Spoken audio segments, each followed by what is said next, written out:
Hello everyone, welcome to my channel. तो बिना किसी देरी के शुरू करते हैं इस ड्रामा का हिंदी एक्सप्लेनेशन का एपिसोड 9। एपिसोड के स्टार्ट में हम देखते हैं कि जियोंग को रेंचो का मैसेज आता है जिसने उसको पैसे सेंड कर दिए थे, पर इतने कम पैसों में उसका मॉडल तो नहीं आने वाला था। फिर उसको ख्याल आता है कि मैंने अपने बेकिंग हॉल में साइंस मॉडल्स रखे हुए हैं, कहीं यही तो वजह नहीं है कि मुझे ऑर्डर्स नहीं आते हैं। इसलिए वो मॉडल्स को पैक कर देती है एक बॉक्स में दूर ले जाने के लिए। और वहीं कैंपस क्वीन भी पहुंच आई, जो कि पूछती है कि अगर इस फ्राइडे तुम फ्री हो तो मेरे साथ शॉपिंग पे चलना। इस पे जियोंग ने भी उसे हाँ कह दिया क्योंकि वो उसे थैंक यू बोलना चाहती थी वोंग के साथ इसका पेयर बनाने के लिए। और फिर बॉक्स को देखकर उसे याद आता है कि मुझे अपनी फ्रेंड के लिए केक खरीदना है, तो क्यों ना मैं यही वाला ले जाऊं। जियोंग ने उसे मना भी किया कि ये वाला केक मेरी एक स्पेशल फ्रेंड के लिए है और मैं आपके लिए दूसरा केक दे देती हूँ। वो दूसरा केक दे ही पाती इससे पहले कैंपस क्वीन वो बॉक्स लेकर निकल जाती है और उसे मैसेज करके बता देती है कि उसमें केक नहीं बल्कि एक ह्यूमन स्केलेटन है, जो कि मैं अपनी फ्रेंड को देकर इसके साथ प्रैंक करना चाहती थी। तुम इसे ले ही गई हो तो इससे डरना मत और मेंटली प्रिपेयर रहना। और कैंपस को इस मैसेज को देख लेती है लेकिन रीड नहीं करती है और कहती है कि मैं उसे और चांस नहीं दे सकती रेंचो के करीब जाने के। यानी कि अभी तक जियोंग की उसने जितनी भी हेल्प की थी वो सिर्फ इसलिए ताकि वो रेंचो से उसको दूर कर सके। नेक्स्ट इमेज में जिवाई और रेंचो को दिखाया जाता है, जिन्हें देखने से ऐसा लगता है कि वो किसी सीरियस चीज की कैलकुलेशन कर रहे हो।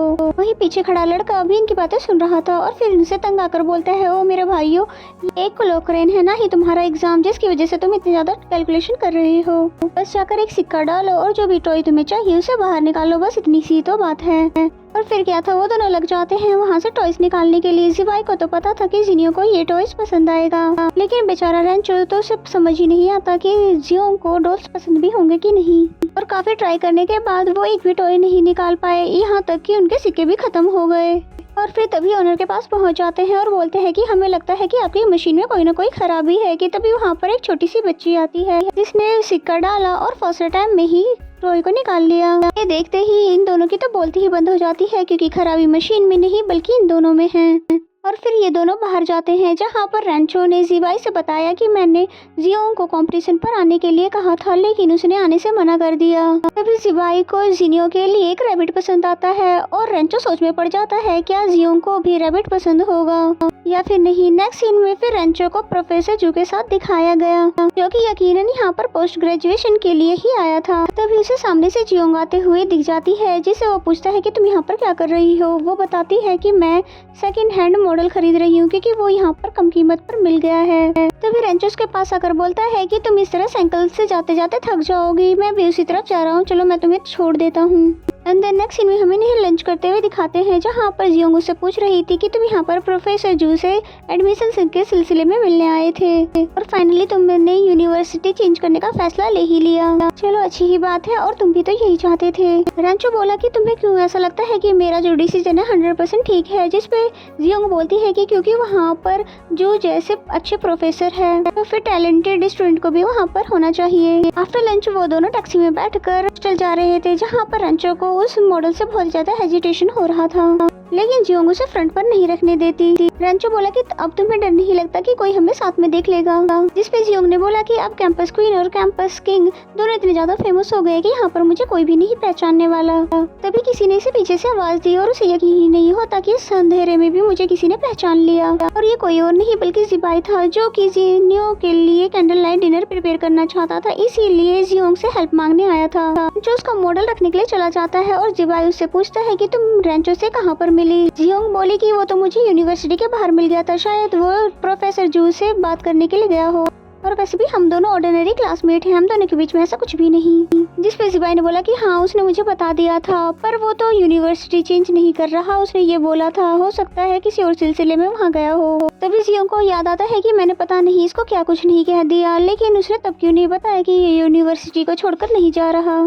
फिर जियोंग जिवाई से बोलती है कि पता नहीं इस लड़के को क्या हो गया है और ये पहले की तरह एटीट्यूडी भी नहीं रहा, बल्कि वो मुझे बुली भी नहीं करता, बल्कि इसने कितनी बार ही मेरी हेल्प कर दी है। जिस पे जिवाई ने उसे सलाह दिया कि अगर तुम्हें वाकई उसके लिए सॉरी फील हो रहा है तो फ्राइडे को इसका कंपटीशन देखने के लिए तुम्हें जाना चाहिए। जिस पे जियोंग ने भी कैंपस क्वीन को मैसेज करके बता दिया कि फ्राइडे को मैं तुम्हारे साथ शॉपिंग पे नहीं जा पाऊंगी। नेक्स्ट सीन हमें कंपटीशन का दिखाया जाता है जहाँ पर जियोंग ने कैंपस क्वीन को देख लिया और खुशी खुशी से उसके पास जाकर बैठ गई, साथ ही उसे सॉरी भी बोल देती है, जबकि वो तो उसको मुंह भी नहीं लगाना चाहती क्योंकि उसका मकसद तो सिर्फ रेंचो को पटाना ही था।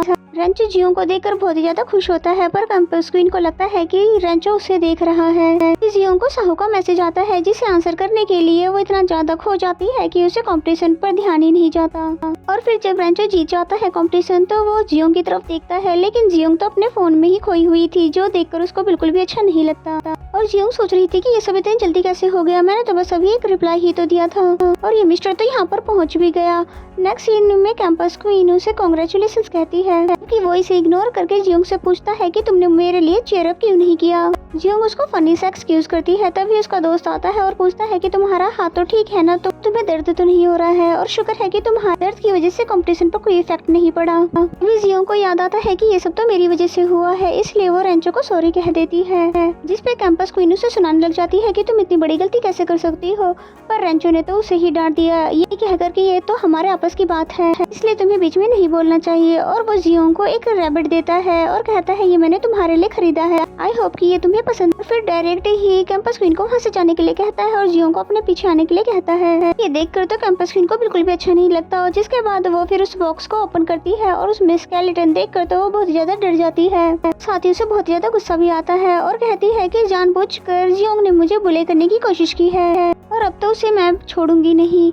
नेक्स्ट सीन में जिबाई जिनियो को एक रैबिट देता है और बताता है कि रेंचो के साथ जाकर मैंने तुम्हारे लिए ये गिफ्ट खरीदा था। गिफ्ट देखकर तो बहुत ज्यादा खुश हो जाती है, पर ये जानकर बहुत ज्यादा हैरान हो जाती है कि रेंचो उसके साथ शॉपिंग पर गया था, क्योंकि उसे शॉपिंग पर जाना तो पसंद ही नहीं था। दूसरी तरफ हम रेंचो को देखते हैं, जो कि फिर से एक बार उस क्रेन से टॉय निकालने की कोशिश कर रहा था और कई बार फेल होने के बावजूद भी कोशिश करता रहा।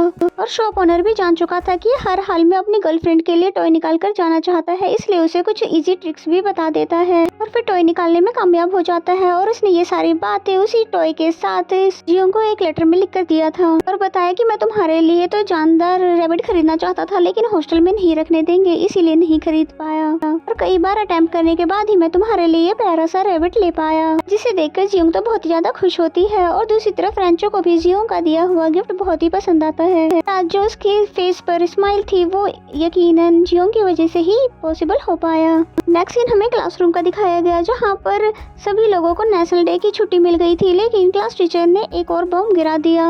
हॉलीडे के बाद आप लोगों का क्विज होगा, जिसे सुनकर सभी बच्चों के मूड ऑफ हो गए। दूसरी तरफ हमें रेंचो को लैब में दिखाया गया, क्योंकि अब वो यूनिवर्सिटी चेंज नहीं कर रहा था, इसीलिए यहाँ पर उसे एक्सपेरिमेंट करने थे। तभी उसकी नजर उस रोबोट पर गई, जो कि उसी तरफ जा रहा था जहाँ पर जियोंग साहू के साथ एक बेंच पर बैठी थी। और जियोंग के पास जाकर वो रोबोट पूछता है कि हे प्रीटी गर्ल, मेरे सर्वे करने में क्या तुम मेरी हेल्प करोगी? जिस पर वो हाँ कर देती है और कहती है तुम्हें जो भी पूछना है वो पूछ लो। रोबोट ने सिर्फ इतना ही पूछा कि नेशनल हॉलिडे पे तुम कहाँ पे जाने वाली हो, जिस पर वो कहती है कि कहीं भी नहीं, बस अपने घर पर बैठकर एग्जाम की तैयारी करूंगी। और फिर साहू की बारी आती है तो वो रोबोट उससे बात किए बिना ही वहाँ से चला जाता है और ऐसा लगता है जैसे कि ये रेंचो ही कंट्रोल कर रहा था। और इसी सीन के साथ ये एपिसोड यहीं पे खत्म हो जाता है।